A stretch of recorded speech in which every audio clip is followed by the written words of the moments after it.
Jangan nyanyi Nin Bobo di malam hari. Aku tidak pernah percaya dengan cerita-cerita mistis, apalagi yang berhubungan dengan lagu-lagu pemanggil roh. Tapi malam itu, aku menyaksikan sendiri sesuatu yang membuatku tidak akan pernah lagi mendengarkan lagu Nin Bobo. Semuanya bermula ketika aku diminta menjaga keponakanku, Alana, yang baru berusia 5 tahun. Kakakku dan suaminya harus pergi keluar kota. Jadi aku menginap di rumah mereka selama seminggu. Awalnya, semua berjalan biasa saja. Alana anak yang ceria dan tidak banyak tingkah. Tapi pada malam ketiga, sesuatu yang aneh mulai terjadi. Saat aku hendak menidurkan Alana, ia memintaku menyanyikan lagu Nin Bobo. Aku tersenyum dan mengangguk. Nin Bobo, oh Nin Bobo, kalau tidak Bobo, digigit nyamuk. Aku baru menyanyikan satu bait ketika Alana tiba-tiba menaruh jarinya di bibirku, menyuruhku diam. Wajahnya terlihat takut. Jangan nyanyi, Tante, bisiknya pelan. Aku mengernyit. Kenapa, sayang? Alana menatap ke arah lemari di sudut kamar. Kalau Tante nyanyi, dia datang. Aku tertawa kecil, mengira ini hanya imajinasinya. Siapa yang datang? Tanyaku, mencoba bersikap santai. Alana tidak menjawab. Dia hanya menarik selimutnya dan memejamkan mata erat-erat. Aku menghela napas dan membelai kepalanya agar ia merasa tenang. Namun, saat aku mematikan lampu kamar dan bersiap tidur di sofa dekat ranjangnya, aku mendengar sesuatu. Suara lirih dari dalam lemari. Nin Bobo, oh Nin Bobo. Darahku langsung membeku. Itu bukan suaraku. Itu juga bukan suara Alana. Suara itu serak, terdengar jauh, tapi jelas. Aku menoleh ke Alana, yang kini bersembunyi di balik selimut.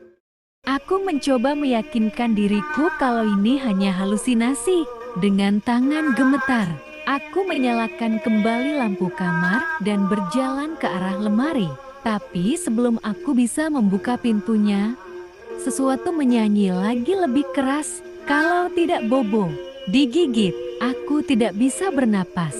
Aku tahu lagu itu seharusnya berakhir dengan nyamuk, tapi suara itu berhenti di sana, seolah menunggu seseorang untuk melanjutkannya. Alana mulai menangis di balik selimut. Aku tahu aku harus segera bertindak. Dengan sisa keberanian yang kumiliki, aku menarik gagang pintu lemari dan membukanya lebar. Kosong, tidak ada apa-apa di dalamnya. Hanya baju-baju yang tergantung rapi. Tapi sebelum aku sempat menutup pintunya, aku merasakan sesuatu. Udara di dalam lemari terasa lebih dingin. Dan di sudut tergelapnya, aku melihatnya. Sosok hitam dengan mata putih membelalak, tersenyum ke arahku. Aku menjerit dan mundur. Lampu kamar tiba-tiba berkedip-kedip sebelum mati total. Ruangan menjadi gelap gulita. Alana menangis histeris. Aku buru-buru menggendongnya dan berlari keluar kamar. Begitu sampai di ruang tamu, aku langsung menyalakan semua lampu dan memeluk Alana erat-erat. Semalaman aku tidak tidur. Aku duduk di ruang tamu dengan semua lampu menyala. Sementara Alana akhirnya tertidur di pangkuanku. Tapi saat aku mulai merasa tenang, sesuatu membuatku merinding kembali. Di kejauhan, dari arah kamar, suara itu terdengar lagi. Kalau tidak Bobo, digigit. Pagi harinya, aku langsung menelepon kakakku. Suaraku gemetar saat menceritakan kejadian semalam. Tetapi ia hanya tertawa kecil. Ah, mungkin kamu cuma capek, Vin, katanya santai. Tapi, Alana sering mimpi buruk. Dia memang suka bilang ada sesuatu di lemarinya. Kami sudah panggil orang pintar, tapi dia bilang rumah ini aman-aman saja. Aku ingin membantah, tapi percuma. Kakakku tidak akan percaya hal seperti ini sampai ia mengalaminya sendiri. Aku memutuskan untuk tidak membahasnya lebih jauh. Tapi satu hal pasti, aku tidak akan tidur di kamar itu lagi.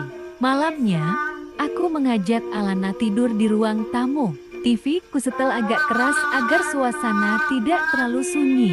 Aku pikir kami bisa tidur lebih nyenyak di sini. Tapi, sekitar jam 2 pagi, aku terbangun karena sesuatu. Suara langkah kaki dari dalam kamar. Pelan, lambat, seperti seseorang berjalan mendekati pintu. Aku menahan napas. Jantungku berdegup kencang. Aku menoleh ke Alana, memastikan ia masih tertidur lelap di sampingku. Berarti, siapa yang ada di dalam kamar?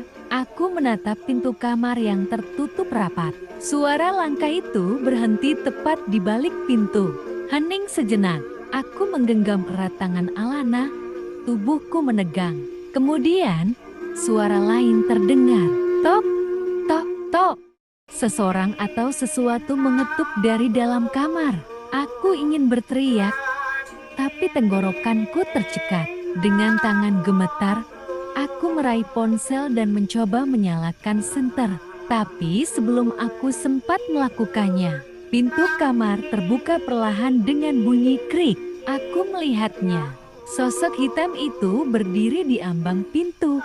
Matanya putih kosong, bibirnya tersenyum lebar, dan tubuhnya kurus kering seperti mayat yang lama dikubur. Ia tidak bergerak, hanya berdiri di sana, menatapku. Aku merasakan air mata mengalir di pipiku. Napasku tercekat, tubuhku membeku. Lalu, dengan suara yang serak dan dingin, ia mulai bernyanyi lagi. Nin Bobo, oh Nin Bobo. Aku tidak tahan lagi. Aku menjerit sekencang-kencangnya. Saat itu juga, lampu-lampu di ruang tamu mendadak berkedip-kedip dan mati total. Ruangan menjadi gelap gulita.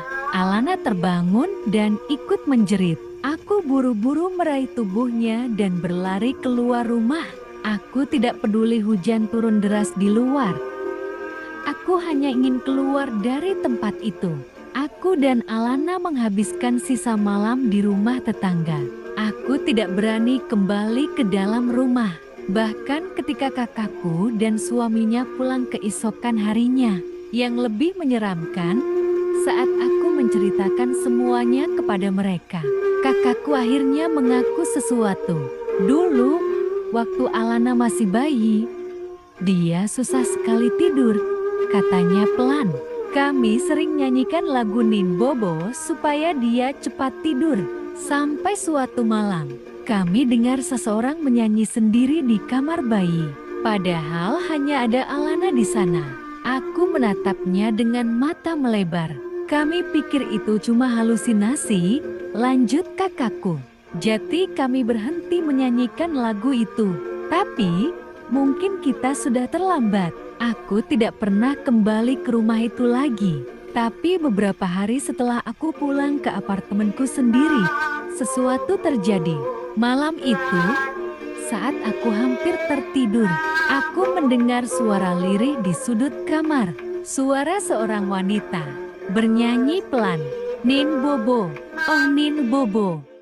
Malam itu, aku benar-benar tidak bisa bergerak. Suara lirih itu terdengar jelas dari sudut kamar apartemenku. Napasku tercekat, bulu kuduku berdiri, dan jantungku berdebar begitu kencang hingga rasanya hampir meledak. Aku tahu aku sendirian di kamar ini, tapi suara itu terus bernyanyi. Nin Bobo, oh Nin Bobo. Aku meraih ponselku dengan tangan gemetar, menyalakan senter, dan mengarahkannya ke sudut kamar. Tidak ada apa-apa, hanya dinding kosong. Namun, saat aku menurunkan ponselku, aku melihat sesuatu yang membuatku hampir pingsan. Bayangan hitam itu sedang berdiri di ujung ranjangku. Mata putihnya menatapku tajam. Senyum lebarnya semakin menyeringai. Suaranya yang serak dan dingin melanjutkan nyanyiannya. Kalau tidak Bobo, digigit. Aku ingin menjerit, tapi suaraku tidak keluar. Tubuhku terasa berat, seperti ada sesuatu yang menindihku. Bayangan itu semakin mendekat. Lalu aku merasakan sesuatu yang membuatku hampir kehilangan akal sehat.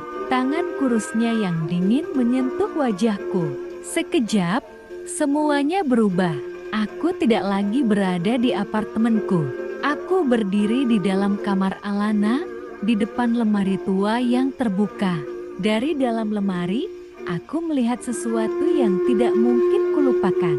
Diriku sendiri sedang tidur di ranjang apartemen. Aku berusaha berteriak, tetapi suara yang keluar bukan suaraku. Suara itu lebih berat, lebih dalam, lebih menyeramkan. Lalu, semuanya kembali gelap. Aku terbangun dengan napas tersengal di ranjang apartemenku. Lampu masih menyala, ponselku tergeletak di lantai, dan semuanya terlihat normal. Tapi aku tahu, sesuatu sudah berubah. Aku tidak merasa seperti diriku sendiri. Aku berdiri di depan cermin, menatap pantulan wajahku. Mataku terlihat lebih pucat. Kulitku sedikit lebih dingin. Tapi yang paling mengerikan adalah aku tersenyum. Bukan senyum biasa. Senyum lebar yang sama seperti bayangan itu. Di belakangku, pantulan cermin memperlihatkan sesuatu yang tidak ada di dunia nyata. Lemari tua itu, dan dari dalamnya, suara serak itu berbisik. Sekarang giliranmu.